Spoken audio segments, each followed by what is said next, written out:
Olá, sou Daniel Almeida. Hoje nós vamos trabalhar com um conteúdo bem legal que é o verbo dare to be. Alguns livros não vem escrito dare to be, ele vem escrito there is, there are. Tá? Vocês vão descobrir por quê. Alguns alunos eu vejo com muita dúvida nisso, mas vocês hoje vão sanar todas as dúvidas. Como eu costumo dizer aqui, vai ser mais mole do que sopa de minhoca, tá? E nós vamos ter 4 blocos. Num bloco nós vamos ver agora a forma afirmativa, nós vamos ver a forma interrogativa, negativa e no final eu quero mostrar para vocês, tirar algumas dúvidas que são recorrentes nessa matéria.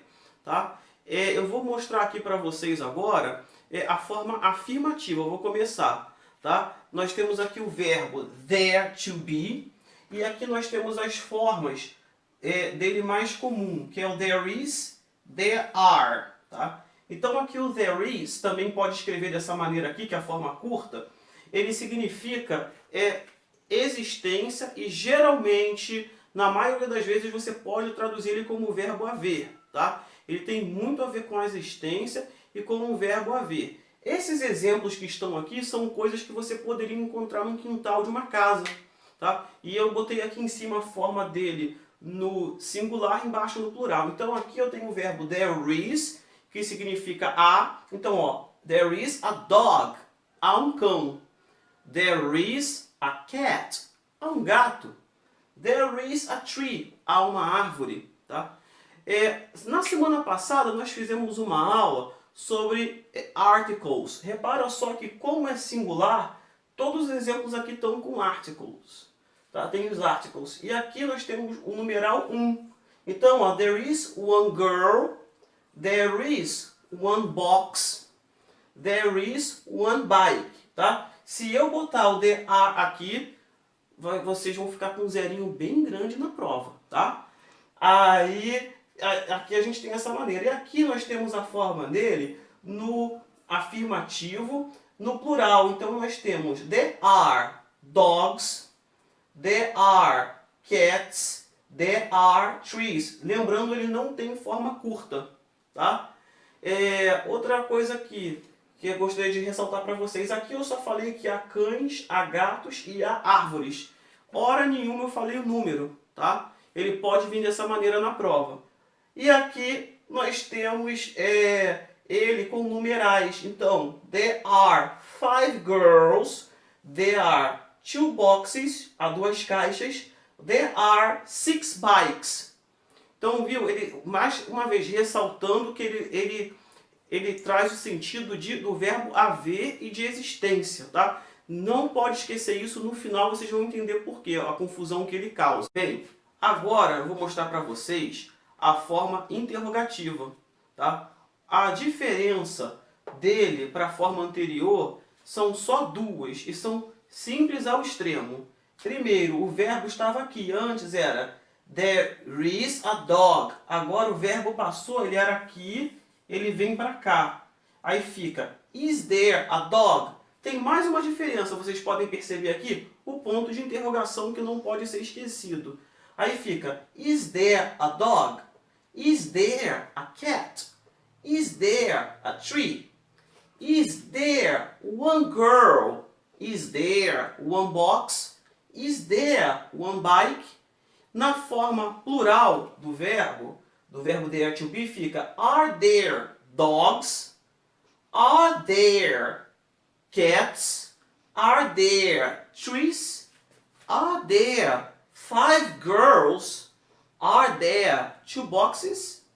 Are there 6 bikes? Então, para ressaltar, é só trocar o verbo, que é a forma do verbo to be, que é usado no there to be, daqui para cá. E aqui também, antes era there are, fica are there, e não pode esquecer o ponto de interrogação. Tá? Ele, como eu falei, ele é muito simples. Agora eu vou mostrar a forma negativa. Estou falando sobre a forma negativa. Tá? E eu vou mostrar aqui para vocês a forma completa, singular é there is not. Tá? A mais comum a ser usada, nós vamos usar na maioria das vezes essa daqui, é a there isn't. E tem essa aqui que não é tão usada, que é there is not. Tá? Eu tenho também essa outra aqui, que é a forma plural. They are not, forma completa. E there isn't, ela é a mais comum, tá? Aqui, eu tenho um exemplo aqui para vocês, tem uma pergunta. Is there a tree here? Aí a resposta é no, there isn't, tá? Are there cats in your yard? Só uma coisa, semana que vem nós vamos entrar com essa partícula que eu vou dar uma explicação melhor, que poderia também ser Are there any cats in your yard? Quando nós entrarmos em quantificadores, nós vamos falar melhor dela, tá? Aí eu respondi aqui, no, there aren't. Esse tipo de pergunta aqui provavelmente vai ter no exercício do pessoal do método certo, tá? Is there a dog here? Olha só a resposta. Yes. Olha aqui como é que ficou. There are two. Tá? Quer dizer, aqui ele perguntou se tem... Perdão, eu esqueci de botar o a aqui. Is there a dog here? Yes, there are two. Ok? E agora eu quero tirar algumas dúvidas sobre esse verbo que é o dare to be. Tá bom? Existe muita confusão de alunos brasileiros, eu estou aqui para acabar com ela, tá?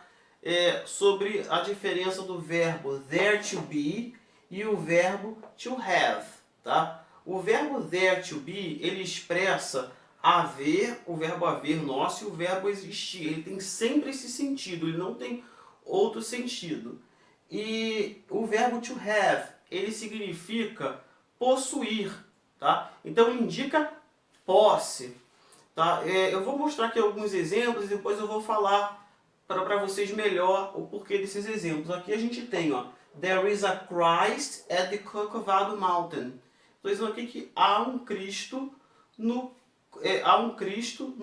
Corcovado, no Morro do Corcovado, tá? Eu estou dizendo aqui que há um Cristo, não estou dizendo que é outra coisa.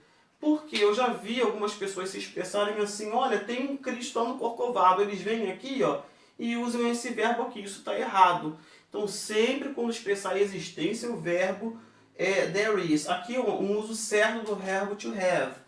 I have a beautiful home. Quer dizer que a pessoa possui um lar bonito, uma casa bonita, tá? Então, é esse sentido. Aqui, ó, there is... Olha só, esse aqui é bem a cara aqui do meu bairro. There is a Chevy Camaro in front of my house. Isso aqui é o que está acontecendo aqui no meu bairro. Tem um Camaro aqui na frente da minha casa. Olha, there is. Há um Camaro ali. O brasileiro falou assim, ó, tem um Camaro lá na frente da minha casa. Mas no meu caso, ó, well, I don't have a Camaro. I have a Volkswagen Gol. No meu caso, olha, eu não tenho Camaro, existe um Camaro lá. Eu possuo um Gol, o Volkswagenzinho Gol, tá? Aqui uma coisa, ó, o verbo no sentido de haver. There are some sick people at the hospital. Eu estou querendo dizer aqui que há pessoas doentes no hospital, tá? O brasileiro pode falar assim, olha, tem bastante gente doente em algum lugar. Se a gente for expressar isso em inglês, tem que usar o verbo there are, que é o verbo existir. Bem, espero que tenha sanado a dúvida de vocês. Quando entrar em quantifiers, nós vamos ver esse verbo de outra maneira, usando os quantificadores, e vai ficar ainda mais claro, vai melhorar o uso da língua para vocês, tá? Aí podem, se tiverem dúvida, podem falar comigo aqui via e-mail, aqui eu tiro a dúvida aqui embaixo no YouTube, tá bom? E se inscrevam e compartilhem. Muito obrigado, tá?